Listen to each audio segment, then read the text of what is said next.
아우, 정말 많이 오셨네요. 네, 2015 의체미 스카이포카 데뷔 강연에 오신 여러분들을 진심으로 환영합니다. 반갑습니다.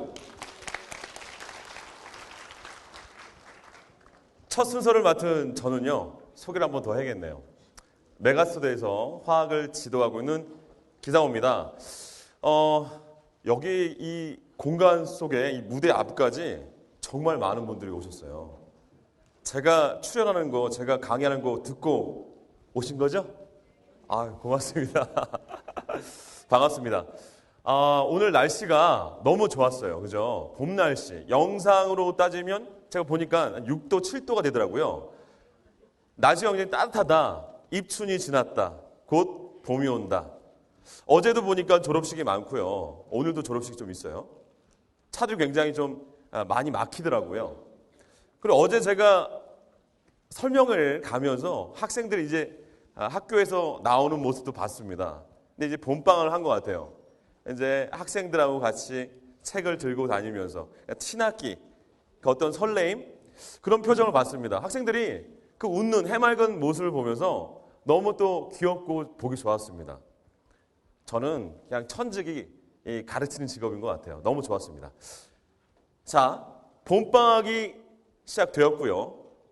조금 있으면 그렇습니다. 신학기, 개학이죠. 이 신학기라는 것은 새로운 시작, 설렘도 있습니다. 그런데 우리 수험생들한테는 이 설렘도 있지만 두려움도 있습니다. 왜 그러냐? 그동안 그렇게 준비해왔던 수능 그 날짜가 얼마 남지 않았다는 겁니다. 우리가 앞을 볼 수 없으면 굉장히 두려움이 많거든요. 제가 살고 있는 이 지역이 한강 근처입니다. 굉장히 비싼 동네에 사는 건 아니고요. 한강 근처인데 저 동쪽에 있습니다. 근데 저희 지역적인 이 특징 때문에 제가 어딜 이동하려고 하면 안개가 많이 껴 있어요. 한강 근처라서. 안개가 정말 자욱하게 짙게 껴 있는 그런 날에는 제가 어디를 가려고 할 때 굉장히 겁이 납니다. 왜 겁이 날까요? 앞이 잘 안 보이니까. 앞이 잘 안 보이면 사람은 두려워합니다. 그래서 예전에도 우리 일제시대에 정말 참혹한 이 고문들 많이 당하지 않았습니까? 그때 어떤 고문들이 있었다고 들었냐면 사람 눈을 가린대요, 이렇게. 줄을 세워가지고 한 사람 이제 고문을 할 때 앞 사람이 그 고문당하는 그 소리를 뒷사람이 눈을 가린 채 듣게 만드는 거예요. 아! 이렇게. 놀래 그랬어요, 왜? 그러면 이 앞을 볼 수 없는 상황 속에서 그런 고문 소리를 듣게 되면 정말 힘들다고 합니다. 견딜 수 없는 더 큰 고통이 온다는 거죠. 여러분 잘 아시겠지만 얼마만큼 입시가 많이 변합니까? 앞을 내다볼 수가 없을 정도로 힘들 정도로 많이 바뀌어요. 제가 조금 전에 말씀드렸던 어딘가 좀 가고 싶은데 안개가 너무 자욱하게 껴 있어요. 앞이 안 보입니다. 두려워요. 내가 과연 가고자 하는 목적지까지 잘 갈 수 있을까? 그런데요, 목적지까지 잘 도착을 했습니다. 잘 갔겠죠. 제가 목적지까지 잘 갈 수 있는 이유가 무엇일까요? 여기 앞에 있는 남학생, 무엇일까요? 여기 학생. 안개가 이렇게 껴 있는데 제가 목적지까지 잘 도착을 했어요. 그 이유는 방향을 알기 때문이다. 앞이 안 보이는데 방향 안 돼 갈 수 있나요? 그 뒤에 어머님. 예? 가던 길이라서. 제가 원하는 답이 아닙니다. 어머님 어떻게 생각하세요? 제 얼굴 보러 오셨어요? 그냥 저보고 너무 좋아하시네. 감사합니다, 어머니. 학생 어떻게 생각해요? 내비게이션! 아니, 앞이 안 보이는데 내비게이션 보고 운전해 가요? 계기비행이에요? 제가 원하는 답이 아닙니다. 앞이 안 보이는데 제가 목적지까지 도착할 수 있었던 내가 어떻게 이렇게 편안하게 갈 수 있었지? 물론 익숙해서 제가 가던 길이니까 그럴 수 있지만요. 제가 말씀드리려는 건 바로 뭐냐면 주변을 본 거예요. 앞은 정말 안 보이는데 주변을 딱 보니까 뭐가 있어요? 차선에 있다는 겁니다. 이 차선을 지키고 갈 때요, 운전하시는 분들 다 알 겁니다. 여기 학부모님들 많이 오셨는데 차선만 지키면 사고 안 나요. 좀 느리면 빵빵 뒤에서 빵빵거리지 사고는 안 납니다.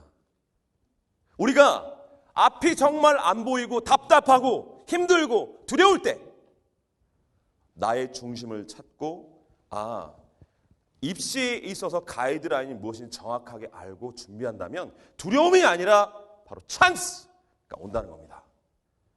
그래서 여기 이 바쁜 시간 속에서도 정말 많은 분들이 오신 이유는 그게 아닐까 싶습니다. 여기는 어머님들만 많이 오신 게 아니라 우리 아버님들도 지금 너무 많이 오셨어요. 정말 훌륭하십니다. 아버님, 오늘 회사는 어떻게 하시고 여기 야근, 원래 야간에 근무하시는 분은 아니시죠? 이렇습니다. 이렇게 여기 이제 학생들 많이 계시는데 우리 대한민국의 어머니, 아버지 이렇게 열심히 공부하고 계시지 않습니까? 그죠? 입시에 의해서 입시를 여러분들께서 이런 마음을 아시고 정말 열심히 노력하는 그런 한 해가 되어야 될 것 같습니다.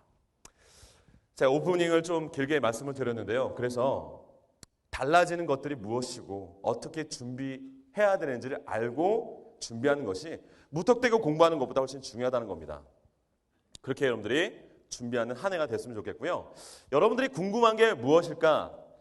제가 어떤 말씀을 드려야 여러분들에게 도움이 될까? 저 또한 굉장히 고민을 많이 하면서 이 앞에 섰습니다. 그거겠죠. 여기에 지금 타이틀 자체가 최상위권 대학의 어떤 변화, 그리고 그 변화 속에서 가물려 들어가는 우리 의치한 많은 이유들을 뽑죠. 그런 것들을 우리가 어떻게 해석을 해야 되며, 저는 제 담당 과목이 화학이다 보니까 다른 과목에 비해서 다른 과목에 대해서 제가 자세하게 말씀드릴 부분은 좀 부족할지 몰라도 제 과목만큼은 자신 있게 좀 말씀드릴 수 있는 사항이 또 있을 것 같아요. 그래서 지난 수능화학의 이 말들이 되게 많았는데 수능화학을 분석해 보고 여러분이 치르게 될 이 화학 우리가 어떻게 준비를 해야 되느냐, 이런 순으로 진행을 좀 하고자 합니다. 근데 제가 이거 슬라이드 넘기기 전에요, 이 지방 꽤 먼 곳에서 우리 저를 보고자 오신 건지 모르겠지만 선생님들이 오셨다고 하는데 어디 계세요? 한 10분이 같이 오셨다고 들었습니다. 어디 계세요? 손 좀 한번. 진주인가? 제가 들었는데 어디 계세요? 자, 노래 안 시킵니다. 이쪽 안 부를 거예요. 어디 계세요? 손만 들어보세요. 안 드시네요. 조사하겠습니다. 나중에. 굉장히 먼 곳에서 우리 선생님들이 같이 버스를 타시고 이 설명회에 참석하시려고 오셨다고 들었습니다. 얼마만큼 귀한 시간을 내셨겠습니까? 그래서 저희가 주어진 시간 속에서 아까 말씀드린 대로 여러분들이 무엇이라도 하나 가져갈 수 있는 그런 내용들을 알차게 준비해 보도록 하겠습니다. 자, 제 순서는요, 2015 대학 입시의 주요 변화, 그 다음에 화학 과목의 학습 전략 순으로 말씀을 드리겠습니다. 먼저 어떤 중요한 변화가 있느냐, 많이 들으셨겠지만 논술 인원 및 비중이 축소된다. 자, 서울대 정시에 있어서 우리 이과입니다. 지난해 문과 같은 경우도 마찬가지고요. 이제 바뀌는 입시 속에서 서울대는 정시는 지난해는 면접 및 구술을 봤지만 이제는 보지 않는다. 많이 들으셨을 겁니다. 정시 무엇으로 선발합니까? 수능 몇 퍼센트요? 100%. 굉장히 큰 의미가 있는데 이것은 제가 나중에 좀 분석을 해드리고, 어쨌든 서울대에서 서울대 정시에서 면접 및 구술이 폐지되었다. 연대와 고대를 보게 되면 논술 선발 인원이 축소되었고, 고려대 같은 경우를 보게 되면 논술 반영 비율이 축소되었다. 여기서 우리가 조금 짚어가야 될 내용들이 좀 있어요. 수시에서 논술 반영 비율 또는 논술 선발 인원을 축소시킨 그 이유가 무엇이냐? 밑에 보시면 나와 있지만 우선 선발 제도를 폐지했습니다. 이 폐지한 이유가 대학에서 폐지하고 싶어서 폐지하는 게 아니라, 들으셨겠지만 교육부에서 대입 전형 간소화 그래가지고 좀 너희들 전형을 좀 간단하게 좀 만들어봐. 이것저것 다 좀 가지들 다 치고 말이야. 규제를 했어요. 그 가운데 바로 뭐냐면 우선 선발 제도가 폐지된다는 겁니다. 자, 우리 지난해 입시를 봤을 때 수시 논술 전형을 보면 논술에 있어서 우선 선발이 있고 일반 선발이 있죠. 자, 우선 선발에 있어서 일단 학생들이 논술을 아무리 잘 써도 우선 선발에 합격하기가 굉장히 까다로워요. 그 이유는 왜 그렇습니까? 최저학력 기준이 너무 까다로웠던 거죠. 뭐 예를 들면 뭐 고려대, 뭐 연대, 고려대 예를 좀 들게 되면 수학 B에서 1등급 또는 수학 B 1등급과 영어와 과탐에서 영어 또는 과탐에서 1등급을 맞아야 됩니다. 굉장히 힘든 거죠. 이 최저 자체가.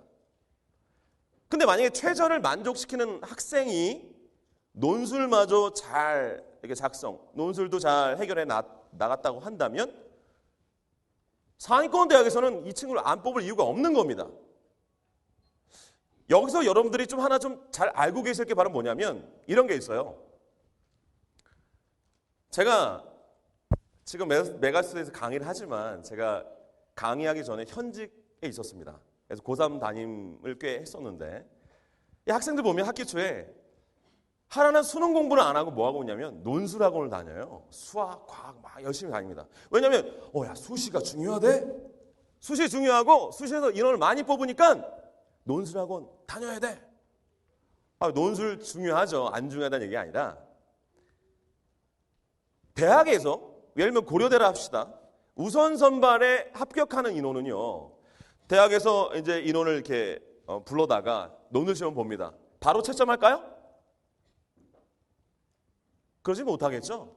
대학에서 그걸 할 시간도 없어요. 학생들이 논술 시험을 보면요. 기다립니다. 언제까지요? 그렇죠. 수능 성적이 발표될 때까지 기다립니다. 거기서 최저 안에 들어온 친구들 대상으로 성적을 매기는 거예요. 최저에 안 들어왔는데 논술을 아무리 잘 쓴다고 들어갈 수 없습니다. 그게 바로 최저의 의미죠. 그러니까 어느 대학, 어느 과에 있어서는 최저에 만족시키는 친구들이 만족시키는 사람이 얼마나 되는가를 봤을 때 우리가 말하는 블랭크라는 게 바로 그겁니다. 경쟁률이 0. 몇 프로가 되는 게 바로 그런 거예요. 최저를 만족시키면 그래서 논술과 그닥 상관없이 합격하는 경우도 있었고 보아왔습니다. 그래서 최저가 굉장히 중요한 건데 그런데 우선 선발 제도를 폐지라 했기 때문에 수능의 최저 그렇게 그 최저를 만족시키기 어렵고 힘든 그 최저를 만족시킨 학생이 논술을 나름 잘 작성해서 우리 대학에 정말 인재로 뽑아왔었는데 그걸 막았다는 것은 사실은 논술로만 학생들 뽑기가 굉장히 부담스러운 대학의 어떤 느낌과 생각이 있겠죠. 그러다 보니까 수시에서 논술 선발 인원을 축소할 수밖에 없다는 겁니다. 그러면서 일반 선발에 있어서 최저를 어떻게 해요? 올립니다. 연세대 같은 경우 올렸어요. 조금 이따 보시면 압니다. 그러니까 여기 학부모님들도 그렇고 그다음에 수험생도 마찬가지. 대학이 움직이는 건요. 어떻게 해서라도 좋은 자원들을 뽑고자 하는 노력이 굉장히 많이 담겨 있습니다. 그래서 여러분이 치르게 될 그 입시 속에서는 수시가 줄고 정시가 늘어난다. 여러분, 수시가 생긴 이래로 수시가 줄어드는 해는요. 이번밖에 없어요. 지금 다 증가했습니다. 그런데 대입 전형 간소화라는 이 굉장히 큰 어떻게 보면 이슈화 속에서 대학들은 수시를 좀 줄이고 정시를 늘리려고 한다는 거죠. 자, 그러면 다음은요. 자, 그런 변화 첫 번째 한 번을 진단하고요. 그 다음 두 번째를 봤을 때 수시에서 인원이 줄기 때문에 정시의 인원들은 늘어나겠죠. 그리고 잘 아시겠지만 모집군이 변합니다. 자, 서울대 정시 모집을 나군에서 가군으로 변경함에 따라서 연쇄적으로 변한다. 지금까지 다 서울대는 나군이었어요. 그죠? 연고대는 무슨 군이었어요? 가군이었죠? 그래서 학생들이 어떻게 씁니까? 나군에 서울대 쓰고 가군에 연고대 쓰고 다군에는 지방의대를 쓰죠. 이 상위권 학생들의 라인이 그렇습니다. 예를 좀 들어드리면 서울대 공대를 나군에 쓰고 가군에서 뭐 연고대, 연대 화생공을 좀 쓰고 다군에서 한림대 의대 쓰고 이게 라인이에요. 그런데 나군에 있던 서울대가 가군으로 가면 연고대는 움직이는 거 당연하죠. 그러다 보니까 움직이게 되고 연고대가 움직이면 또 움직입니다. 왜 움직여요? 하나입니다. 그 이유 하나는 우수 자원을 뽑고자 하는 대학들의 노력이다. 물론 군이 변하지 않는 대학도 있어요. 대표적인 대학이 이화여대죠. 가군으로. 어쨌든 간에 이러한 변화가 있다. 이런 변화가 있고요. 제가 이제부터 말씀드릴 건 바로 뭐냐면 그러면 우리 이제 강연에는 최상위권을 대상으로 하는 어떤 강연의 설명회이니까 여러분이 관심 있는 학교들은 자 여기 있는 대학, 서울대 그리고 의치한이 아닐까 싶어서요. 이 대학들 좀 알아볼 텐데 일단 연대와 고대는 크게 지난해와 변한 것들이 없는데 변한 것들은 무엇이냐? 주요 변화 위주로 갈 거고 여러분들이 크게 좀 보셔야 될 건 바로 뭐냐면 서울대와 의치한의 변화 움직임을 잘 보셔야 됩니다. 자, 그러면 먼저는요. 연세대에 대해서 우리가 좀 알아보도록 하겠습니다. 자, 제가 말씀드렸지만 정시 모집군이 이동해요. 가군이었다가 이제 나군으로. 그리고 논술 전형 인원이 축소된다. 제가 앞에서 말씀드린 그 내용과 일맥상통합니다. 여러분 보세요. 수시 일반 선발, 우선 선발 제도가 폐지되기 때문에 일반 선발, 수능 최저 학력이 상향되었다. 자, 2개 영역 등급합이 4였는데 보시는 바와 같이 4개 영역 등급합이 7이다. 이거 무지 세진 거예요. 이거 쉽지 않습니다. 그런데 밑에를 한번 볼까요? 이건요. 굉장히 중요하니까 우리 같이 한번 읽어가 볼게요. 부모님들 밑에 수비 적어 있죠? 자, 같이 한번 읽어보겠습니다. 시작!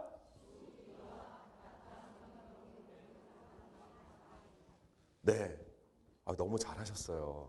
최고입니다. 자, 여기서 수비 또는 과탐이에요? 수비와 과탐이에요? 와, or이 아니라 뭐예요? and, 어우야, 대단하십니다. 여기서요, 굉장히 중요한 것들이 있습니다. 수비 과탐의 등급합이 4이네. 이건 정말 또 쉽지 않아요. 아시겠지만 제가 물론 탐구 영역의 선생이지만 올 입시의 최대 변수는 탐구다라는 걸 들으셨을 겁니다. 아마. 탐구를 각 대학에서 수능 최저 학력 반영하는 대학이 굉장히 많이 늘었고요. 그 다음에 정시에서도 반영 비율을 많이 높였습니다. 이유는 왜 그럴까요? 이런 이유도 있습니다.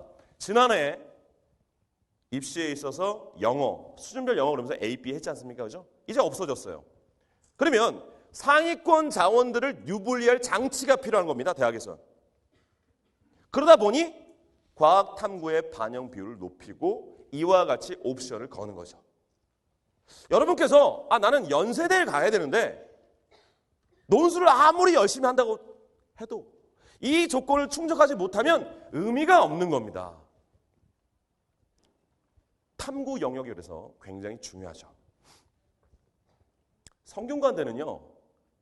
성균관대에 있어서 최저 학력이 어떤지 아세요? 원래 탐구가 이와 같이 탐구에 있어서 한 과목 이렇게 제한을 두는 대학도 많은데 성균관대는 국어, 영어, 수학, 과학 1, 과학 2 그래서 과학 과목을 별도의 과목처럼 이렇게 배정해 놓고요. 5개 과목 중에 그 5개 과목 중에서 3개 과목 중 등급합이 6이 바로 최저입니다. 탐구는요. 정말 중요한 변수로 작용한다는 겁니다. 그리고 보시는 바와 같이 수능은 너무나 중요한 그런 변별력 요소로 작용할 겁니다. 자, 연세대 간단하게 봤고요. 다음은 고려대 보겠습니다. 모집군 이동하고 논술 선발 인원이 축소된다. 이거는 제가 앞에서 말씀드린 내용과 일맥상통합니다. 마찬가지. 자, OKU 전형이 폐지되고 국제인재 전형이 축소된다. 여기서 우리가 좀 봐야 될 게 바로 뭐냐면 밑에 있는 융합형 인재 전형이 신설된다. 이겁니다. 저건 좀 말씀드릴 게 좀 필요해요. 왜 그러냐면 융합형 인재 전형이 신설된다. 저 굉장히 많이 뽑죠. 280명이면. 근데 저 융합형 인재 전형이 어떻게 발표가 되냐면 학생부 중심형 선발 전형이다라고 나왔어요. 그러니까 학부모님들이나 수험생들은 학생부 중심? 나 내신 부족한데 저건 생각도 안 해야겠다. 그게 아니라요. 잘 한번 들어보세요. 고려대는 특히 제가 고3 담임을 할 때 그것을 너무 많이 느꼈습니다. 고려대학교는요. 각 고등학교의 내신에 대한 신뢰도가 정말 많지 않은 대학이에요. 내신이 좋다고 해서 좋아하지 않습니다. 그리고 이미 내신 좋은 자원들은 고려대에서 나름 뽑고 있어요. 아시겠지만 학교장 추천자 전형 많이 들어보셨죠? 자, 여러분들이 이제 신학기가 되게 되면 예비 고3 같은 경우 알 겁니다. 각 고등학교 공문이 와요. 그래서 문과 2명, 이과 2명 학교장 추천자 전형을 쓰게 돼 있습니다. 그럼 그때 보세요, 여러분. 모의고사 성적으로, 수능 성적으로 고려대를 갈 수 있는 친구 추천할까요? 아니죠. 내가 충분히 고려대를 수능해서 갈 수 있다면 하겠죠. 서울대 갈 수도 있고 의대 갈 수도 있는데 내신이 좋지만 모의고사 성적이 좀 떨어지는 친구들이 많이 학교장 추천자 전형에 지원을 합니다. 그리고 뽑아왔어요. 고려대 입장에서 가슴이 아픈 겁니다. 우리의 특목고, 우리의 자사고 뽑아야 되는데 이 친구들은 어떻게 하지? 가 되는 거예요. 지난해 보시면 OKU 전형, 저게 바로 뭐냐? 저걸 좀 자세하게 말씀드리면 저 전형명이 OKU 미래인재 전형이었어요. 저기는요. 서류평가를 통해서 인원을 걸러내고 창의성 평가라든지 여러 평가를 통해서 좋은 자원들을 뽑는 전형입니다. OKU 전형이 폐지됐다. 이름만 바뀌어서 융합형 인재 전형으로 신설이 됐어요. 지난해는 OKU 저 전형을 120명 뽑았는데 뽑아보니 자원이 괜찮거든요. 특목고, 자사고 이런 친구들 내신 좀 부족해도 이 친구들은 창의성이 있어. 야! 학교장 추천자 전형을 우리가 이미 통해서 내신 우수 자원들을 우리가 뽑아주고 있으니 우리가 이렇게 인원들 늘려도 큰 문제 없을 거야. 만약에 학교장 추천자 전형을 내려버리고 다른 데서 인원을 쫙쫙 뽑게 되면 난리가 나겠죠. 또 매스컴에서. 그죠? 그래서 제가 잠깐 짚고 싶은 게 바로 뭐냐면 여기 혹여나 특목고나 자사고 내신이 좀 나쁘다고 해가지고 융합형 인재 전형 무시하지 말라는 말씀 좀 드리고 싶어서요. 내가 비교과 영역에 있어서 남들보다 좀 창의성이 뛰어나다. 고려대에서 봤을 때 이 친구는 정말 인재다. 라고 하는 무언가 있다라고 한다면 도전하십시오. 알겠죠? 자, 그래서 고려대에 대해서 알아봤고요. 자, 이제는 서울대 가보겠습니다. 자, 서울대를 보게 되면 정시 모집군이 이동한다. 나군에서 가군. 앞에서 말씀드렸고요. 수시 지역균형 전형 인원이 축소된다. 정시 인원이 늘어난다고 했습니다. 그리고 중요한 의미가 이제 세 번째, 네 번째 있어요. 최저학력 기준이 강화된다. 2개 2등급이었는데 3개 2등급. 무지 강화된 겁니다. 저것과 아울러서 그 밑에 있는 4번. 정시에서 수능 100%로 학생을 선발한다. 너무 중요한 겁니다. 이것은 제가 조금 있다가 강조를 좀 할게요. 흥분하면서. 알겠죠? 잘 귀담아 들으세요. 먼저는요. 제가 저 두 번째 나와 있는 수시 지역균형 전형 제가 학부모님들하고 상담을 좀 많이 해봤는데 실질적으로 서울대에서 학생들을 어떻게 뽑는지 기회균형이 뭐고 지역균형이 뭔지 잘 모르는 학부모님들 많아요. 은근히. 그래서 간단하게 한번 볼게요. 아시는 분들도 많이 있으시겠지만 자, 서울대학교 2015 수시 모집 전형 보시면 자, 수시 모집에서 정원 내 지역균형 선발 전형, 일반 전형, 기회균형 선발 특별 전형 이렇게 나와 있고 정시 모집에서 일반 전형, 기회균형 선발 특별 전형 이렇게 나와 있어요. 먼저 기회균형 선발 특별 전형 그 대상이 누군가 좀 보면요. 밑에 나와 있죠. 저소득층 가구 학생 이렇게 나와 있고 그다음에 세터민 이렇게 나와 있습니다. 그러니까 일반적인 경우로 한다면 저기는 신경을 쓸 수가 없겠죠. 필요도 없고요. 그죠? 여러분들이 일반적인 학생이라 한다면 수시에서는 지역균형 선발 전형 일반 전형이고 정시에서는 일반 전형이에요. 자, 그러면 지역균형 선발 전형이 무엇이냐 또 볼게요. 여러분들. 자, 지역균형 선발 전형 이거 어머님들 많이 하실 겁니다. 줄여서 뭐라 그래요? 지균. 역시 훌륭하십니다. 직윤이라는 게 바로 이겁니다.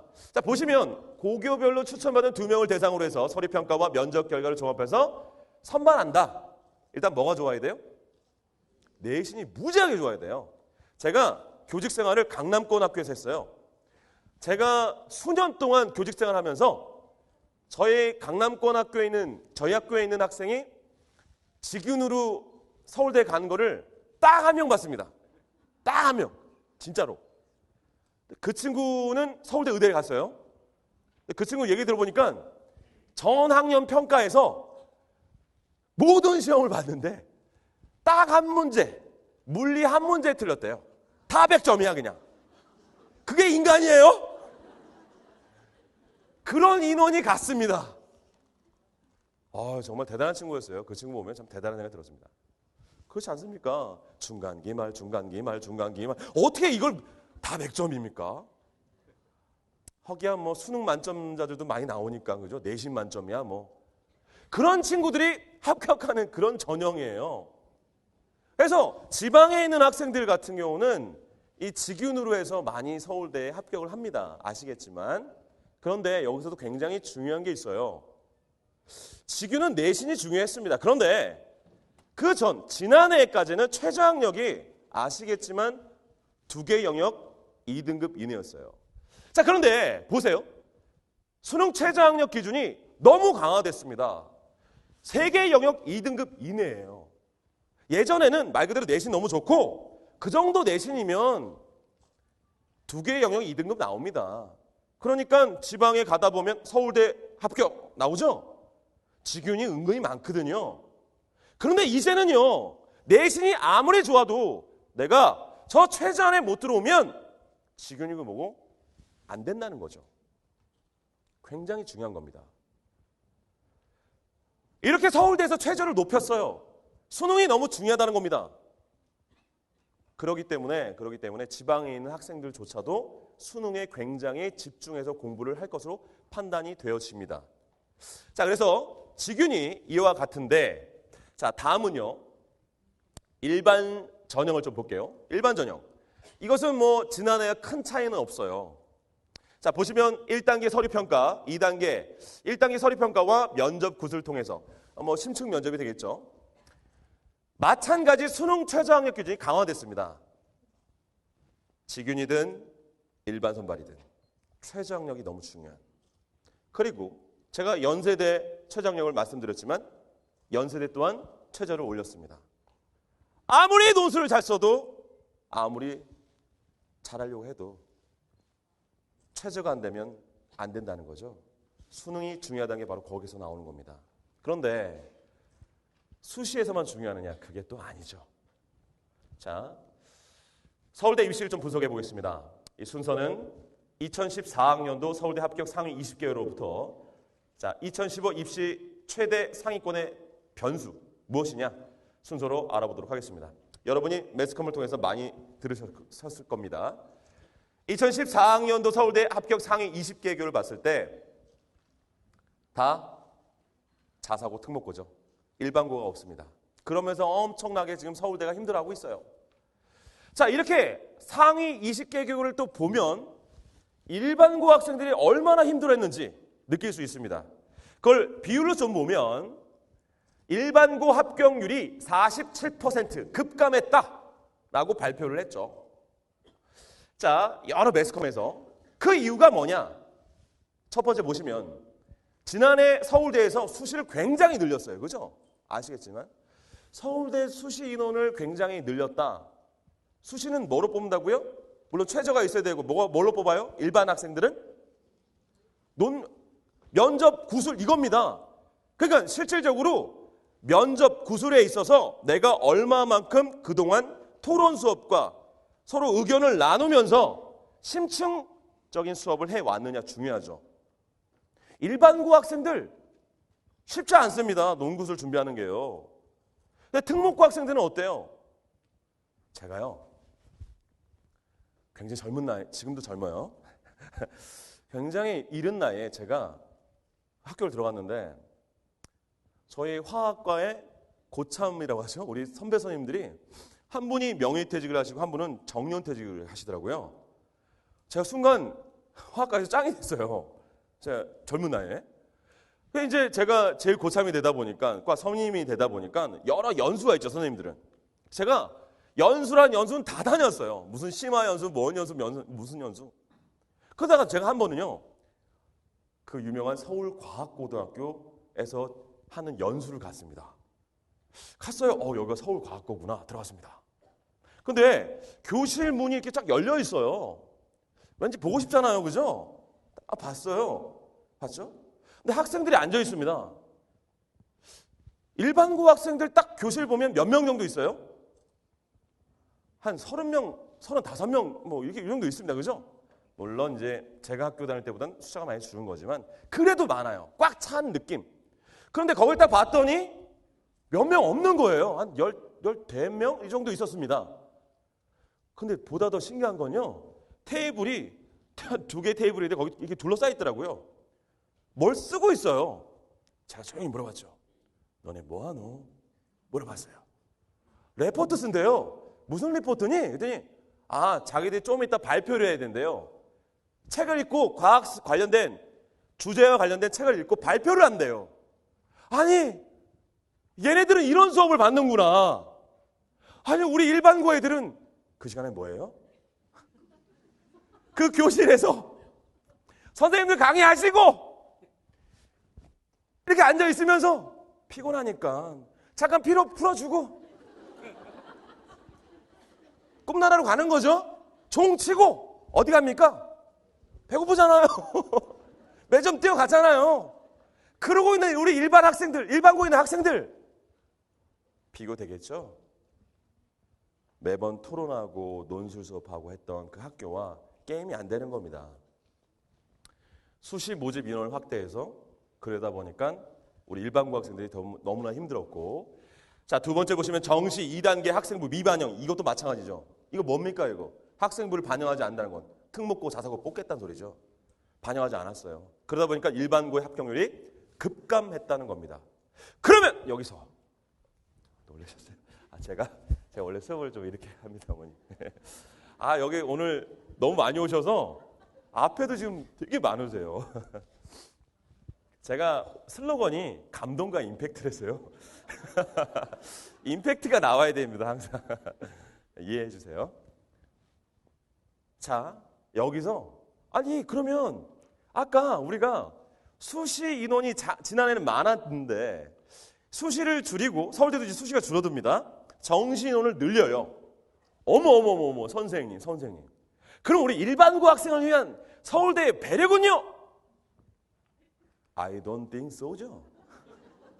절대 그러지 않습니다. 아니 정시를 늘렸는데 정시는 무엇을 뽑는다고요? 수능 100%! 아유, 내신을 1%도 안 본다는 소리예요. 그러면 우리 일반고 학생들 더 눈물이 나는 거죠. 자, 그러한 일 때문에 지금 매스컴에서 그렇게 난리를 치는 겁니다. 자, 보세요. 수시 최저학력 기준이 강화되었고, 수시 최저학력 기준이 강화됐다. 수능이 너무나 중요하다. 수시에 있어서. 그리고 정시를 봤을 때도 수능 100%. 수능은 서울대 입시에 절대적이다. 서울대뿐만이 아닙니다. 연고대, 의치안 마찬가지입니다. 사례를 잠깐 보겠습니다. 자연계 유일한 만점자 전봉열 학생. 여러분들 많이 아시죠? 저도 본 적도 없어요. 저보다 더 유명한 것 같아요. 저도 이름이 그냥 귀에 있고 유명하죠. 딱 한 명이었으니까. 이 친구 알겠지만 지금 서울대 의대 어떻게 됐어요? 불합격 돼서 지금 어디 합격했어요? 너무 잘하신다. 와, 어머니 살림 안 하세요? 공부만 하시는 거예요. 너무 답변도 잘하시고 너무 많이 아시는 거고. 이 학생이 만약에 2015 입시라고 한다면 이 학생이 떨어질 이유가 있어요? 없어요? 없다는 겁니다. 100% 합격이죠. 아무리 면접관이 이제 없겠지만 서울대 관계자를 우연하게 만났는데 안녕하세요. 인사를 꺼부정하게 하든 인성이 어떻든 서울대에서 뽑는 인원은 수능 100%라는 겁니다. 이 친구가 떨어진 이유는 이 친구는 어디서 문제 생겼습니까? 지난해는 구슬이었겠죠? 이제는 그렇지 않다는 겁니다. 수능 100%의 의미가 그래서 있는 거예요. 너무 중요한 겁니다. 자, 그런데 밑에를 보세요. 여기 제가 어제도 제가 지금 설명회가 3일째입니다. 3일째. 제가 첫날 이제 학부모님 만났는데 두 번째 날도 저를 보러 오셨겠죠? 앞에 계시는데 제가 그 전날 뵀던 분이 또 계시더라고요. 오늘 제가 이렇게 딱 한번 뵀는데 아직은 발견을 못했어요. 또 계실지 모릅니다. 그렇게 정말 열심히 이제 학부모님들이 오셔서 보시는데, 제가 그 학부모님 딱 뵈서 이렇게 말씀을 나누는 중에 거기 이제 중학교 학부모님이 이렇게 와서 앉아 계시더라고요. 중학생을 둔. 잘 봐야겠죠? 보시면 2017학년도 입시 과탐 서울대에서 투투 조합 가산점 부여한다. 일반고 학생들 투투? 가능할까요? 준비하는 게? 아시겠지만 투 하나 준비하는 것도요. 정말 버겁습니다. 어디 뽑겠다는 겁니까 이거? 특목고 자사고 친구들. 너무 불리해요 일반고 학생들이. 그러니까 준비를 철저하게 해야 됩니다. 수능 준비를. 아셨죠? 자, 이런 것들이 있다. 서울대 전형. 자, 그런데 네 번째 2015 입시 상위권 최대 변수가 의대 부활이다. 많이 들으셨을 겁니다. 여러분은 그 입시를 아는 분들은 느낌이 딱 올 겁니다.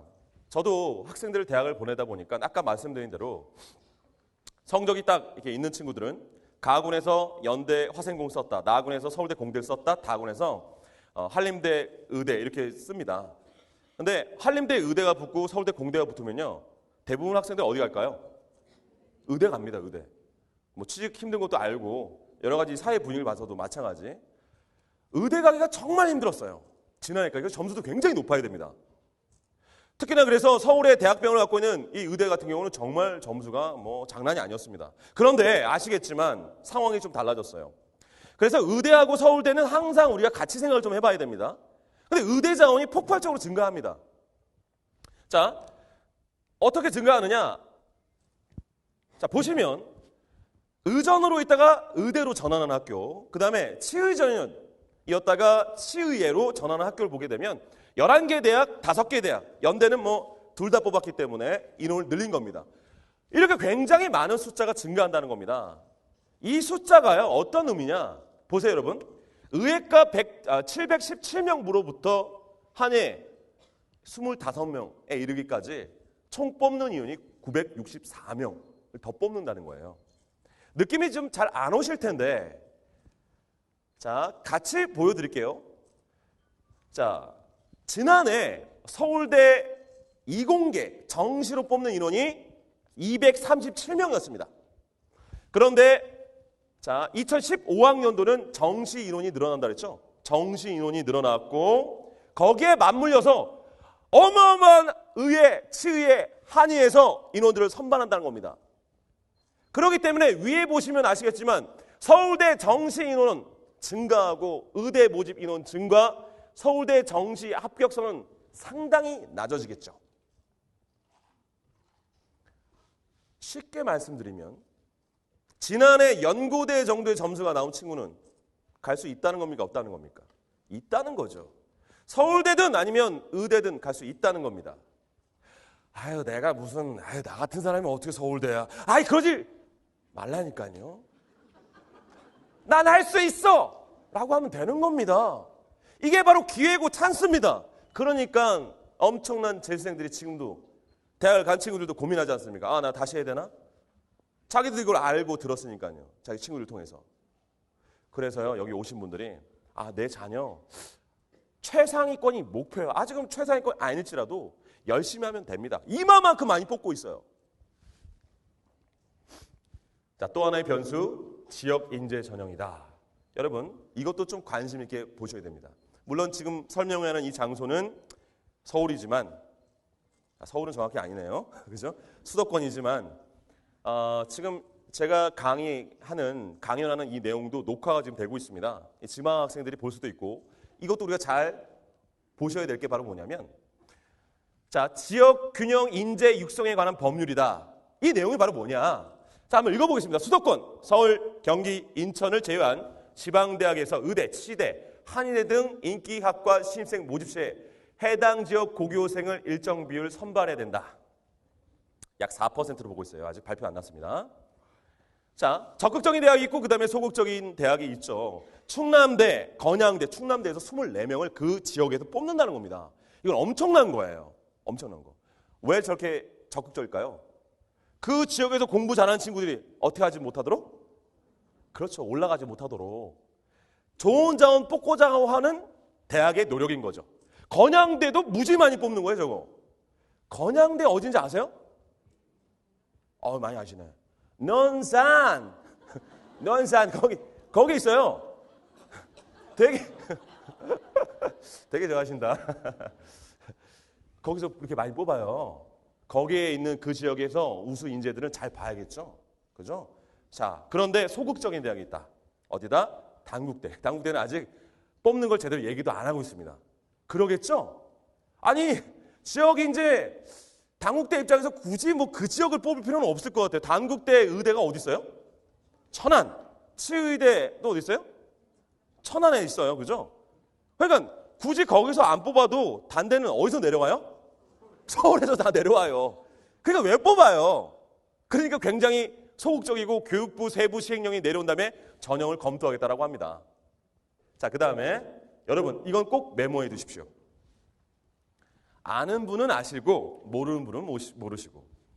자, 동국대 경주 학석사 통합과정에 주목을 해야 된다. 우리 의사가 되는 길은 이제 세 가지 길이 있습니다. 그죠? 의대에 진학을 하면 됩니다.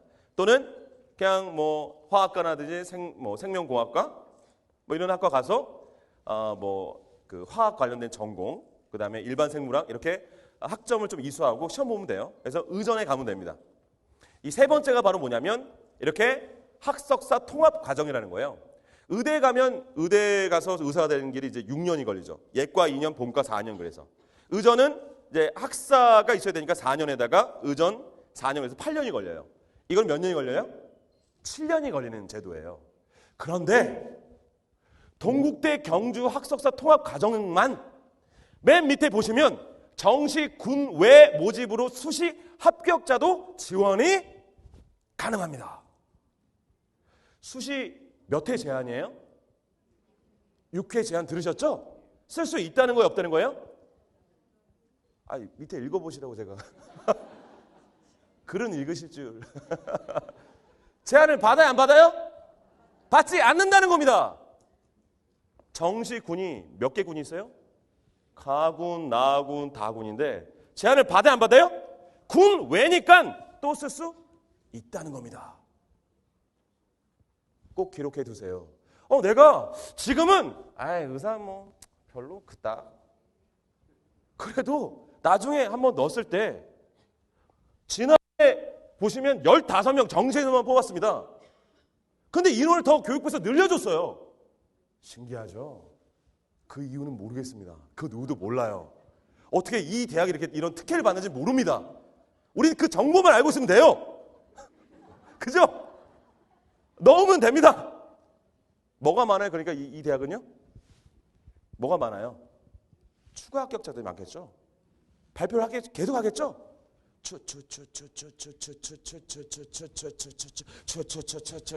그러다가 나까지 오면 어머!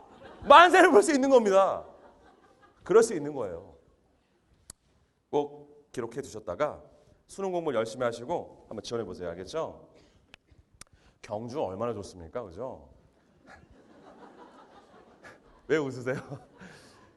제가 수학여행을 경주 갔거든요.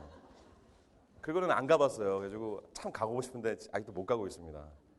경주 참 좋은 데 같아요. 자, 제가 의대 이야기 좀 말씀드렸고 다음은 이제 카이스트하고 포스팅인데 간단하게 좀 말씀드릴게요. 좀 우리가 또 체크해야 될 부분들. 여러분 그 대학 입시라는 게요. 보통 5월 달이 되면 구체적인 입시 전형이 나와요. 오늘 나눠드린 자료를 꼼꼼하게 보시고 계시다가 그 전형을 참고하셔서 전략을 세우셔야 됩니다. 근데 올해 같은 경우는 4월로 앞당겨집니다. 그래서 여러분들께서 앞으로 나오는 그런 전형, 구체화된 것들도 잘 귀담아 들으셔야 되는데 핵심만 잘 짚고 계시면 됩니다. 이번 입시에 있어서 핵은 바로 수능이라는 것. 알겠죠? 자, 거기에 있어서 또 이제 카이스트를 이제 간단하게 좀 말씀 좀 드리면 여기도 마찬가지 우리 동국대처럼 맨 밑에 보시면 수시 6회 제한을 받지 않는다. 그리고 정시 9회 모집이다. 쓸 수 있다는 거예요. 그래서 상위권 자원들 같은 경우는 여기를 많이 써요. 카이스트 같은 경우는 상위권 자원들이 많이 썼다가 많이 빠져나간다는 걸 알까요? 모를까요? 바보가 아니겠죠. 거기가 압니다. 제가 자기소개서 추천서 많이 받아봤습니다. 저도 많이 썼고요. 이 대학을 보낼 때, 이 학교를 보낼 때. 그것만 하나 꼭 말씀드릴게요. 본인이 카이스트를 쓴다. 좋습니다. 근데 카이스트는 자기소개서 굉장히 꼼꼼하게 보는 학교입니다. 자기소개서를 쓸 때 카이스트 이 학교 자체가 뽑아도 맨날 도망가니까 내가 뽑았을 때 이 친구가 과연 우리 학교에 남을 것인가를 고민할까요? 안 할까요? 하겠죠. 그럼 우리 자기소개서를 어떻게 써야 됩니까? 난 태어날 때부터도 알파벳을 배울 때부터 나는 A부터 아니라 난 K부터 배웠다. 살아도 카이스트, 죽어도 카이스트, 무조건 카이스트가 되어야 됩니다. 그렇게 작성해야 됩니다. 그러면 뽑아줘요. 제가 많이 봐왔어요. 알겠죠? 그리고 선택하세요. 자, 그런 학교 바로 이 카이스트다. 자, 다음은 이 포스텍인데요. 포스텍, 여기는 수시 6회 제한 받는 학교입니다. 알겠죠? 여긴 제한을 받는 학교예요. 수시에서만 선발합니다. 100%고요. 1단계, 2단계 이와 같이 나와 있습니다. 자, 밑에를 보시면 학생부, 국어, 영어, 수학, 과학, 교과 중심이다. 과학 구술 면접을 봤을 때 물리, 화학, 생물 중 한 과목을 선택해서 보게 됩니다. 정말 중요하죠. 과학이. 알겠죠? 이과에서 과학. 제가 고3 담임을 할 때도 과학을 못하고 서울 소재 대학을 찾아보니까요. 여러분이 지금 목표하는 대학이 없습니다. 안 나와요. 과탐 정말 필수 과목이죠. 완벽하게 해두셔야 됩니다.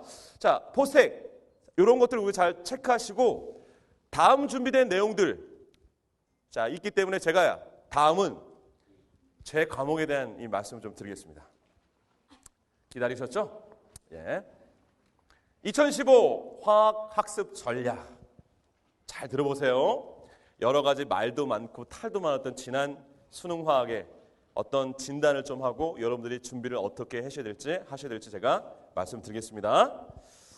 자, 먼저는 주변에서 많이 들으셨겠지만 학생들이 시험을 잘 못 봤어요. 자, 보시면 화학 1과 화학 2, 응시자가 훨씬 많은 게 이제 화학 1이니까 제가 화학 1 중심으로 해서 말씀을 좀 드리겠습니다. 그리고 여기 이제 학부모님들이 많이 오셔서 학부모님들 대상으로 표준 점수 100분이 그러면 이해가 잘 안 되시더라고요. 그래서 제가 원점수를 가지고 좀 말씀 좀 드리겠습니다. 자, 만점 20문제를 다 맞춘 학생 그 비율이 나와 있지만 0.06%입니다. 평가원 보도자료에 의하면 그러면 만점자의 인원이 정확히 몇 명이냐? 전국에 76명이에요. 76명. 엄청난 숫자입니다. 만점자 비율이 가장 낮은 그런 과목이었어요. 지난 수능에서. 그리고 1등급을 봤을 때 원점수 43점이다. 그러면 쉽게 말씀을 좀 여쭤보면 두 문제, 2점짜리 몇 문제를 틀려도 1등급이 나옵니까? 3문제 틀려도 되죠. 그러니까 많은 학생들이 힘들어했던 과목이면 분명히 맞아요. 왜 힘들었느냐? 왜 이렇게 학생들이 힘들었고 결과는 이렇게 나왔느냐? 그거 보기 전에 또 저기 만점자 저 76명에는 다 풀었을까요? 푼 학생도 있겠지만 왠지 3번이 끌려. 어머 이런 학생도 거기 포함되어 있습니다. 그죠? 정말 힘들어했어요. 그 힘들어한 그 이유 같이 알아보도록 하겠습니다. 자, 먼저 난이도가 매우 높지 않느냐 이렇게 질문하실 수 있어요. 난이도가 높은 시험이 절대 아니었습니다. 저는요 이렇게 말씀을 자신 있게 드릴 수 있습니다. 제 과목이니까 매우 까다로운 시험이었다. 매우 까다롭다는 건 바로 무엇이냐? 그 본질 자체가 절대 어려운 문제가 아닙니다. 많이 주변에서 들으셨을 텐데 엄마 나 저 풀 수 있었는데 시간이 부족했어. 물론 핑계일 수도 있고요. 근데 정말 시간이 부족한 학생이 많았습니다. 그리고 알고 보니까 아니 이게 무슨 문제야? 20번 이게 무슨 수능 문제야? 뭐 이래. 라고 하는 학생들의 어떤 그 하소연 들은 분들도 계실 겁니다. 어렵지 않았는데 까다로웠습니다. 첫 번째 그 이유는 무엇이냐? 이거죠. 고난도 변별력 있는 그런 문제에 대한 완벽하고 충분한 준비가 부족했다. 준비가 너무 부족했어요. 상위권 학생조차도 변별력을 줄 수밖에 없는 문제를 많이 못 다뤘습니다. 준비가 부족하다 보니까 4페이지에서 문제가 딱 나왔을 때 어머 이거 어떻게 풀어야 돼? 국어, 영어, 수학 1을 찍은 애가 어떻게 화학 3등을 받습니까? 머리가 나빠서가 아닙니다. 준비를 못한 거예요. 그러다 보니까 출제자의 의도를 파악하지 못하고 헤매게 되니까 뒤쪽 문제 아예 건들지도 못하는 겁니다. 그게 사실이에요. 자, 고난도 변별력 문제에 대한 완벽하고 충분한 준비가 부족했다와 같이 우린 이런 것들을 우리가 좀 알아봐야 됩니다. 왜 학생들이 준비가 부족했느냐? 아시겠지만 지난 수능 개정화학 1으로 치렀습니다. 그 전의 내용과 지금 우리가 치르게 될 내용도 완전히 바뀌어 있는 내용이에요. 그러니까 작년 수험생들 입장에서는 개정된 화학으로 수능을 치르다 보니까 불안한 거죠. 무엇이 수능에 나올지 안 나올지 잘 모르겠는 거예요. 특히 그것을 자극했던 이유는 바로 뭐냐면 학교별로, 시험별로, 교재별로 학습 내용이 너무 달랐다. 학교에서 선생님이 얘들아 나봐 이거 중요하다. 예를 들어 드릴게요. 우리 화학원에서 탄소화합물 단원이 있습니다. 과거에는요 이 탄소화합물에 있어서 제법이 되게 중요해요. 만드는 방법이 있죠. 근데 개정화학에서는 제법이 다 빠졌습니다. 선생님들이 굉장히 교재 연구 많이 하세요. 그런데 학교 시험에 출제는 누가 하세요? 선생님들 하세요. 그 선생님이 중요하다고 강조하신 건데 얘들아 유기화학에서 제법 중요해. 받아라. 이거 출제한다. 출제될 수 있어요 없어요? 있죠. 선생님이 출제하는데. 근데 그게 출제됐다고 해가지고 학생이 따집니까? 선생님! 왜? 아니 이거 왜 나오고 그래요? 이럴 수 있어요? 선생님이 출제하니까 상관없습니다. 근데 애들이 학교에서 배우는 거, 그 다음에 모의고사를 봅니다. 학력평가 문제 보니까 또 문제가 또 달라요. 모의평가, 평가원 주간시험 보니까 또 다릅니다. 그러니까 학생들이 불안한 거죠. 뭘 해야 될까? 자기가 개념 공부해도 나 덜 한 것 같고 불안한 거예요. 마지막 순간까지 집중을 못하고 인강도 이 인강 저 인강 다 들으면서 쓸데없는 시간을 낭비한 그 학생들이 많았던 겁니다. 그러니까 고난도 변별력 문제를 제대로 접근을 할 수 없었던 거죠. 연습을 못한 겁니다. 나올 수밖에 없는 내용은 이미 정해져 있는데 방황하는 거죠. 상위권 자원조차. 왜냐? 개정이 되면 어떤 변화가 있으면 그 변화에 적응을 못한 사람은 그렇게 됩니다. 자, 고난도 변별력 문항에 대한 집중적인 학습이 부족했다는 건 이것과 우리 같이 연계해서 의미를 좀 봐야 됩니다. 여러분, 자, 교육과정 해설서를 기준으로 평가원은 출제합니다. 평가원에서는 아무 생각 없이 출제하는 게 아니라 교육과정 해설서라고 하는 정확한 기준대로 출제를 할 수밖에 없어요. 제가 실질적으로 평가원 심화 연수 과정을 갔을 때 평가원 팀장을 만나서 그리고 해당 문제가 어떻게 출제가 되는지를 그대로 제가 연수까지 마친 사람입니다. 그때 가장 기준은 바로 뭐냐면 평가원 출제 지침입니다. 그걸 꺼내놓고 아무리 교수님이 좋은 문제를 가져와도 우리 교육과정에 벗어나면 수능에 출제할 수 있다 없다? 없다는 겁니다. 그게 정말 중요한 논리인데 기준이고 중요한 포인트인데 그걸 놓치면 안 된다는 거죠. 평가원은 출제 지침대로 출제를 할 수밖에 없습니다. 자, 그 출제 지침을 보시면 교육과정 해설서 평가원 출제 지침 화학원의 일부 내용을 발췌했다. 보시면 화학 반응에서 양적 관계를 이해한다. 탄소화물의 화학 반응에 대해서는 다루지 않는 것이 좋다. 자, 보시면 탄소화물 반응은 출제가 되지 않았습니다. 탄소화물의 양적 관계가 출제되었죠. 19번 문제로. 마지막 순간까지 강조했던 그 문제입니다. 제가 양적 관계. 출제 지침에 정확히 나온 내용을 준비하지 못했다는 거죠. 왜? 불안하니까. 그게 문제였어요. 밑에 보세요. 중화 반응의 양적 관계를 이해한다. 절대적인 내용입니다. 출제 지침을 벗어나면 안 되는 거죠. 이렇게 해서 마찬가지 올 수능도 수재됩니다. 항상 여기 오신 분들이 제 과목뿐만 아니라 화학이든 물리든 어떤 과목이든 지금도 마찬가지입니다. 방황하는 친구도 있을 겁니다. 항상 기준은 출제 지침이라는 걸 명심하셔야 됩니다. 이미 정해져 있어요. 난이도 있는 것들은 그것들을 먼저 하셔야 됩니다. 자, 두 번째는 수험생들이 이제 까다롭게 느낀 이유. 시간이 걸릴 수밖에 없는 문제를 출제했다. 자, 평가원에서요. 화학원 문제를 출제하는 과정 속에서 시간이 걸릴 수밖에 없는 문제, 이런 문제를 우리가 뭐라 하냐면 지엽적이라고 합니다. 이런 지엽적인 문제를 출제한 그 사연이 또 있습니다. 잠깐 말씀을 드릴게요. 이것도 우리가 좀 잘 판단해야 되니까요. 우리 과탐에서 응시자가 가장 많은 과목이 어떤 과목이에요? 화학원과 생명과학원입니다. 평가원이 이미 알고 있죠. 지난해, 다시 말하면 예전에 과탐 3과목을 시험 보고 좋은 거 두 과목 반영할 때 시절과 두 과목 선택해서 두 과목 모두 들어가는 그런 전형은 완전히 다릅니다. 평가원에서 어떻게 생각하냐? 어머 난리 났네. 이거 어떡하지? 아니 애들이 3과목 공부하다 이제 2과목 공부한대. 그리고 그게 다 들어간대. 어머 이거 어떻게 하니? 애들 공부 엄청 열심히 할 거 아니야? 난이도를 조절 좀 해. 팀장이 그랬겠죠? 아니면 그 위원장이 그랬겠죠? 그럼 평가원 출제 팀장은 우리 출제위원 박사님들 어떻게 합니까? 박사님 화이팅!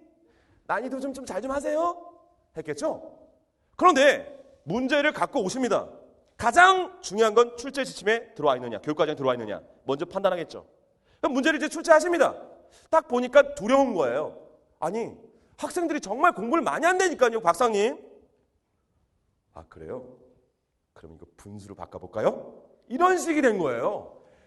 본질을 봐도 시간이 걸릴 수밖에 없는 이런 문제가 이렇게 다수 출제가 됐습니다. 자, 예를 들어 볼게요. 자, 보시면 14번 문제 접니다. 여기 사진 잘 나왔죠? 네. 자, 보시면 14번 문제 해설이 풀이 방법 자체가 연립방정식 형태의 문제가 나왔습니다. 어렵진 않아요. 시간이 걸린 것뿐입니다. 자, 그 다음에 자 18번 문제. 이것도 굉장히 좋은 문제인데 보시면 분수가 나와요. 그러니까 대표적인 18번 문제를 만진 것 같아요. 제 느낌은. 딱 출제를 했는데 아, 요거 조금 시간 걸리게 만들자. 자, 18번 문제 이와 같이 시간이 걸릴 수밖에 없는 문제였고요. 19번 문제 매우 좋은 문제입니다. 제가 마지막 순간까지 정말 강조했던 양적 관계 문제고 지금도 학생들 만나게 되면 저 문제는 너무 좋다고 제가 강조를 많이 하는 그런 문항입니다. 근데 저 문제도 계산을 좀 해야 돼요. 계산이라고 해서 우리 화학에서 뭐 고차원적인 계산은 없어요. 시간이 걸리는 사칙 연산인 것뿐입니다. 그 정도. 자, 그런데 그래서 이런 문제가 나오다 보니까 아니 고난도 변별력 문제에 대한 대비 준비가 부족했어? 그리고 시간이 걸릴 수밖에 없는 문제를 출제자들이 내다 보니까 학생들이 다 고통스럽게 수능을 치르게 된 거죠. 화학 과목에서. 그런 겁니다. 자, 이런 문제와 원인이 있었다. 느낌이 이제 좀 오셨을 겁니다. 아, 지난해 수험생들이 정말 고생을 많이 했고 고민도 됐겠구나. 그러면 이제 우리는 어떻게 준비해야 되느냐? 실제로 탐구 때문에 다시 공부하는 친구들이 의외로 되게 많습니다. 상위권 자원들이. 잘 들으셔야 됩니다. 지금 제가 말씀드린 내용도. 자, 만점 학습 전략에서 첫 번째, 빨리 결정하고 집중하라. 이 내용. 여러분, 예비 고3들 잘 들으세요. 저는 그 모습들을 너무나 많이 봤기 때문에 강조하고 싶습니다. 예비 고3들은 이제 신학기가 시작하면 학교에서 과탐 2과목, 화투든 생명과학 투든 뭐 물리 투든 간에 2과목 정도를 공부합니다. 일반고에서. 근데 이게 단위수가 굉장히 높아요. 내신을 무시할 수 없죠. 그러니까 내신을 내? 그럼 나 수능도 어차피 봐야 되니까 내신도 할 겸 수능도 할 겸 투 한번 해줘? 그냥 해봐. 뭐 6월까지 가보지 라고 하고 시작하는 친구들이 의외로 되게 많아요. 지금 찌르는 사람 있을 겁니다. 자, 그리고 나서 6월까지 그냥 갑니다. 6월 모의평가의 시험을 봐요. 결과 잘 나옵니까? 그렇게 준비하면 잘 안 나오겠죠. 그러면 그 친구들은 그럽니다. 네, 그렇지 뭐. 투는 나랑 안 맞아. 역시. 나는 역시 원이야. 자, 원을 한번 골라보자. 야, 기상호 좀 한대는데 얘를 해줘? 임팩트가 너무 세. 이거 뭐 이러다가 6월 말에 또는 여름방학 때 원을 선택합니다. 여러분 생각해 보세요. 지금 이 순간 제가 오프라인에서 학생들 만나지만 지금 이 순간에도 변별력의 문제를 끊임없이 풀어대는 이런 친구들이 있는가 반면에 6월이 끝나고 여름방학 때부터 탐구를 하는 그런 길을 걸어서는 안 되는 학생들 또 나오게 됩니다. 그때 포기할 거면요. 빨리 포기하시고 툴을 말 그대로 내신 위주로. 선생님 내신 중요하잖아요. 수능이 중요하다니까요.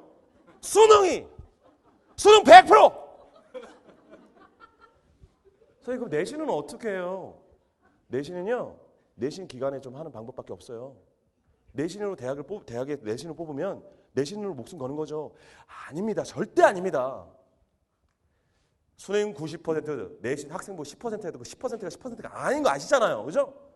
수능에 의해서 모든 것들이 달라집니다.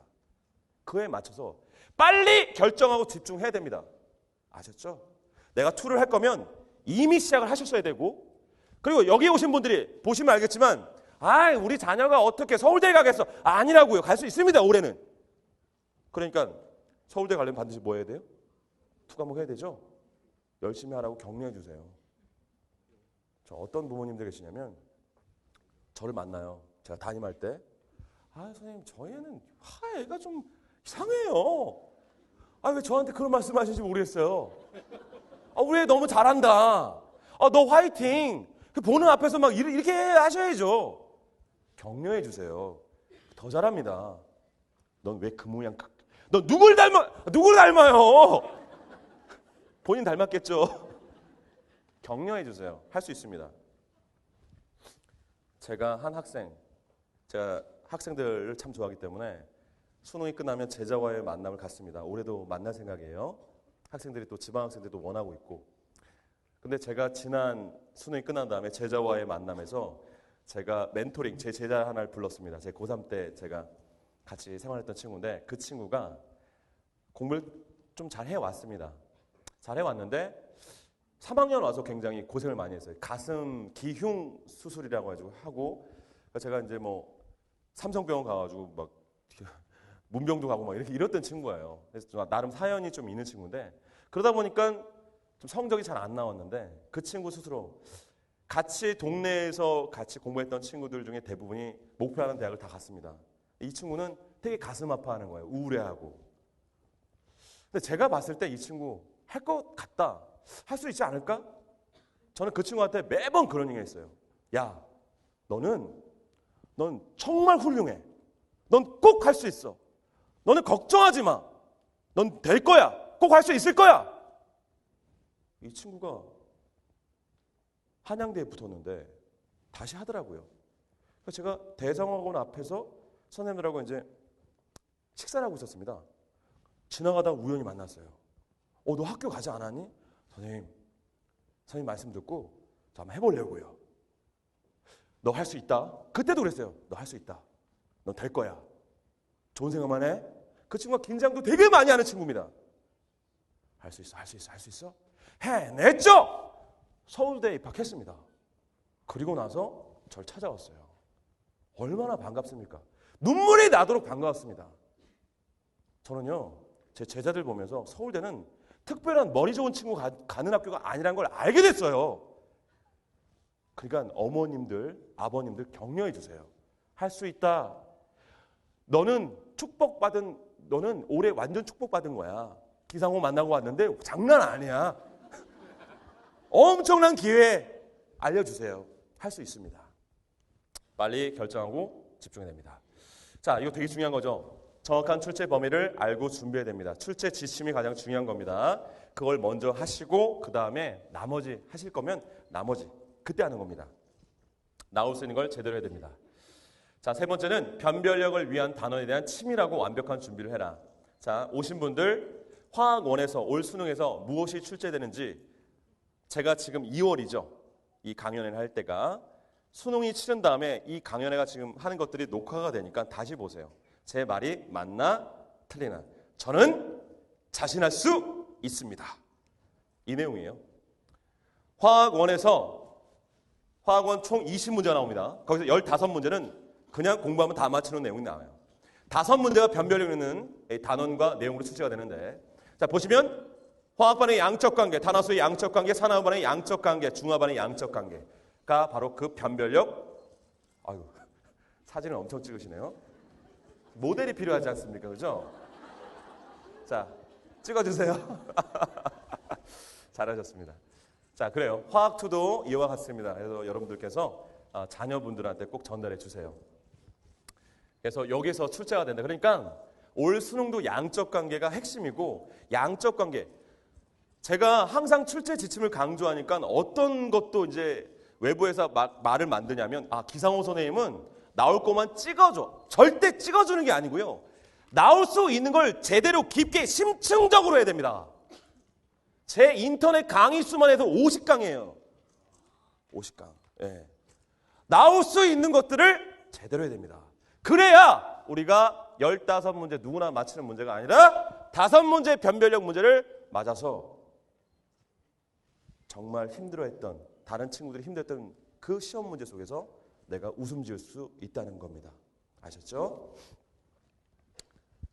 자, 네 번째, 과학적 원리와 이해를 통한 개념 학습하라. 항상 과학은 개념이 중요하죠. 뭐든지 개념이 중요하다 하는데 이해를 하면서 개념 학습을 하셔야 됩니다. 무조건 외우면 그거는 본질을 모르는 거예요. 외우면 또 재밌습니다. 자, 무조건 암기는 올바른 수능 준비가 아니다. 대표적인 예가 있습니다. 지난 수능 화학 20번 문제. 이 20번 문제가 전기음성도 문제가 나오니까 학생들이 수능 화학을 무조건 암기하려고 합니다. 여러분, 수능 문제가 똑같이 출제가 되나요? 절대 그렇지 않습니다. 수능이란 것은요, 대학 수학 능력 시험입니다. 암기력 테스트가 아니라는 거죠. 물론 전기 음성도 값을 알고 있으면, 외우고 있으면 빠르게 나오겠죠. 그런데 본질을 모르고 답 맞추는 데만 급급하면 문제를 변형하고 다르게 했을 때 접근을 못한다는 겁니다. 항상 본질을 보는 연습. 그게 굉장히 중요한 거죠. 무조건 외우는 과학 공부는 아닌 겁니다. 왜 대학 수학능력 시험입니까? 대학교에서 얘가 와가지고 수학할 수 있느냐? 매스가 아니죠? 이 사람이 진짜 수학 능력이 있느냐?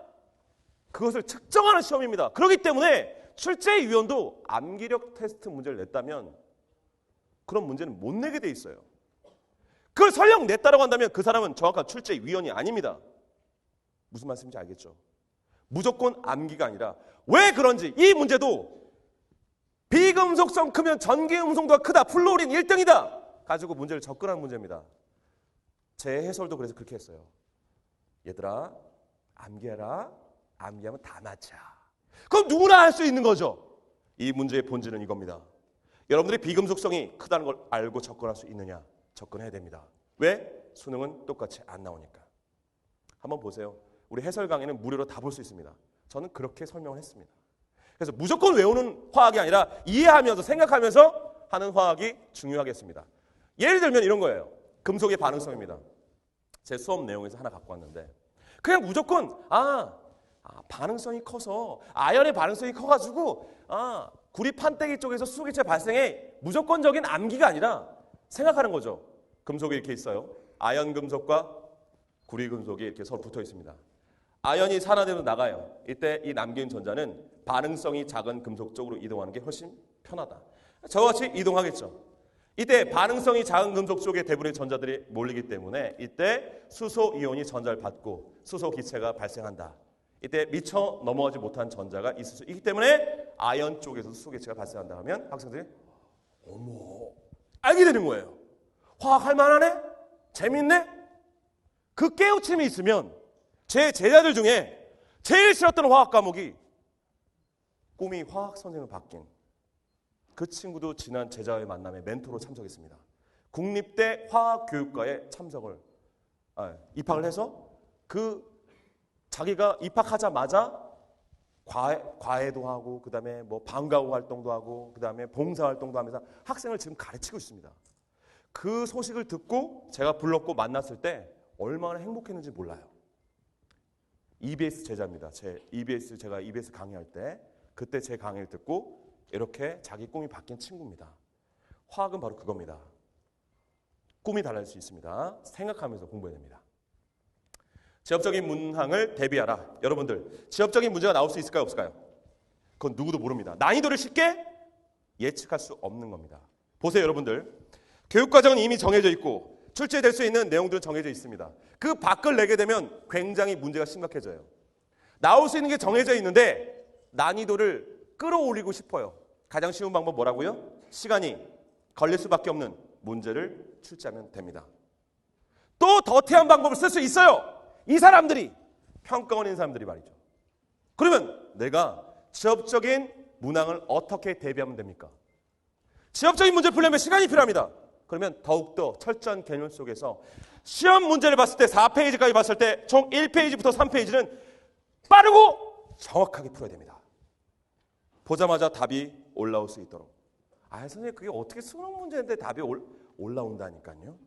올라와요. 제 제자들이 그럽니다. 그게 철저한 개념학습인 겁니다. 자, 그래서 지엽적인 문제를 대비하라. 자, 이겁니다. 이것도 되게 중요한 거예요. 잘못된 기출은 오히려 독이다. 제가 이제 현장에서 강의를 딱 하다 보면 학생들이 여러 문제집을 막 갖고 와요. 왜냐하면 개념학습을 하고 나서 응용을 좀 하고 싶으니까 문제를 풀겠죠. 근데 그 문제를 다 봅니다. 대표적인 문제가 무슨 스토리 있죠? 무슨 스토리? 그죠? 그 스토리를 갖고 와요. 선생님 이거 뭐예요? 우리 안 배운 것 같은데? 출제가 안 되는 내용을 아직도 공부하면서 방황하는 친구들이 의외로 많습니다. 몇 개년 기출 그러면서 출제가 절대 될 수 없는 내용들을 풀고 있어요. 그럼 자신감이 뚝뚝 떨어집니다. 그게 아니라 먼저 뭘 해야 됩니까? 지난해 평가원 문제 먼저 풀어봐야 됩니다. 6월, 9월 수능 문제. 학평 문제 다 풀어봅니다. 학력평가. 왜냐하면 지난해 나왔던 문제는 교육과정 안에 들어온 거니까. EBS도 먼저 풀면 안 됩니다. 왜냐하면 EBS에 있는 문제 또한 교과를 벗어나는 내용도 있거든요. 그래서 보니 교육과정이 정확히 들어온 내용은 이 내용이구나 라는 것에 판단이 정확하게 있을 때 그리고 난 다음이 이제 다른 문제를 푸는 겁니다. 그러면 본인이 풀면서 이거는 나올 수 없는 문제인데 보기로 나왔구나 이렇게 넘어갈 수 있는 거예요. 근데 그게 안 돼 있는데 그거 먼저 하게 되면 역시 나는 안 되나 봐. 나는 아니야.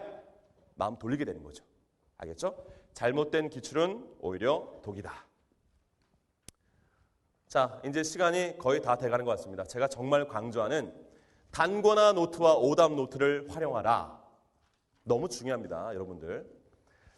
단권화 노트, 제가 학생들 스스로 쓸 수 있는 노트를 제가 강조를 많이 합니다. 그래서 저는 교재하고 같이 학생들이 스스로 작성할 수 있는 그 필기 노트, 트레저 노트라는 게 있어요. 그 뒤에는 이렇게 그림 잘 그리기 힘든 친구를 위해서 스티커까지 준비합니다. 근데 여러분이 알고 계시는 그 어떤 과학 선생님한테 여쭤보세요. 단권화 노트는 정말 중요합니다. 왜 중요하냐? 내가 개념 강의를 들으면서 놓쳤어 또는 그 선생님이 강조했어 별표 또는 누구나 쉽게 알고 있는 내용일지라도 나는 잘 모르는 내용 내 부족한 개념들 체크해 나가면서 만들 수 있는 게 바로 이 단권화 노트거든요. 그리고 내가 그 개념을 공부한 다음에 여러 실험을 통해서 자기 부족한 게 또 나올 수 있죠. 취약한 개념들 그걸 채워 넣을 수 있는 거는 누가 만드는 그런 노트가 아니라 자기가 스스로 작성한 노트여만 만들어 채워 나갈 수가 있다는 겁니다. 그래서 반드시 단권화 노트를 만드셔야 합니다. 단권화 노트를 만들게 되면 무엇이 좋냐? 자투리 시간에 활용할 수가 있어요. 화장실에 가거나 아니면 쉬는 시간, 점심시간 계속 반복해야 됩니다. 반복. 제가요 교직 초임 때는요 저희 학교 반 클래스가 16개 반 있었어요. 제가 1학년 수업을 저보고 들어가라고 하시더라고요. 고참분이. 선배 선생님이. 들어갔죠. 저는 이제 그러면 안 되지만 교과서를 대부분 안 들고 가요. 머릿속에 교과서가 다 있거든요. 근데 애들이 제가 그럽니다. 얘들아 집중! 132페이지 밑줄 쫙! 거기 두 번째 줄 밑줄 쫙! pH 정의 밑줄 쫙! 그러면 애들이 미쳤나 봐. 아니 지금 교과서도 없는데 왜 저러니? 제가 그래서 별명이 뭐였냐면 화신이었어요. 화신. 애들한테 신적인 존재인 거죠. 근데 전 신이 아닌 거죠. 여러분 16개 반을 들어갈 때마다 그거 한다 생각해 보세요. 1반, 2반, 3반, 4반 하는 저도 힘들고요. 보고 싶어도 다 있어요, 그냥 머릿속에. 처음에 개념 학습할 때는 이해를 통한 학습을 해야 되고요. 나중에 반복해야 됩니다. 그래야 수능 시험장에 난생 처음 가본 교실과 처음 보는 이 친구들 속에서 긴장되는 그 가운데서 문제를 풀어낼 수 있는 겁니다. 답이 올라오거든요. 반복해야 돼요. 반복. 그래서 중요한 겁니다. 그래서 이 트레저 노트, 단권화 노트가 중요한 겁니다. 이해를 통한 개념 학습을 해라. 그리고 수능 그날까지 반복해라. 아셨죠? 자, 여러분들 끝으로 제가 이거 하나 좀 강조하고 싶습니다. 오답 노트죠? 자, 이 오답 노트는요. 자, 학생들이 오답 노트를 어떻게 작성하는지도 잘 모르는 학생들이 되게 많아요. 그런데 오답 노트를 만들어야 되는 그 이유는 이렇게 문제를 풀다가 자기가 접근을 잘 못하는 그런 문제가 있죠. 그러면 이 문제를 답이 달린 걸 절대 붙이면 안 됩니다. 답이 없는 것을 이렇게 붙여놓고 다시 반복해야 됩니다. 그리고 이 뒷면에는 자기가 문제를 접근하다가 왜 이 문제가 틀렸는지 그런 내용들도 적어 나가야 돼요. 아, 나 이런 부분을 놓쳤다.